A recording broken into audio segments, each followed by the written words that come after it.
नमस्कार. तर बघूयात सोयाबीन मार्केटचे बाजारभाव. सध्या मार्केट काय आहे आपण डिटेलमध्ये जाणून घेणार आहोत. व्हिडिओ शेवटपर्यंत नक्की बघा. व्हिडिओला लाईक करा. चॅनलवर नवीन असाल तर सबस्क्राईब नक्की करा.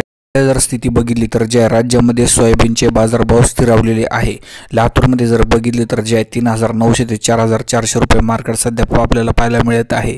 त्याचप्रमाणे उदगीरमध्ये बघितले तर 3,800 ते 4,500 रुपयापर्यंत मार्केट या ठिकाणी पाहायला मिळत आहे.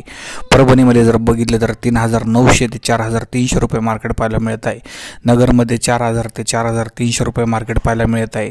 लातूरमध्ये 4,000 ते 4,400 रुपये मार्केट पाहायला मिळत आहे. यानंतर बीडमध्ये 4,000 ते 4,400 रुपये मार्केट पाहायला मिळत आहे. धाराशिवमध्ये 3,900 ते 4,400 रुपयापर्यंत तब्बल मार्केट या ठिकाणी आपल्याला पाहायला मिळत आहे. म्हणजे स्थिती जर बघितली तर जे आहे मार्केट कमीत कमी 5,000-5,500 पाहिजे. मात्र सध्या बाजारभाव कमी आहे. उत्पादन खर्चही निघणे अशक्य आहे.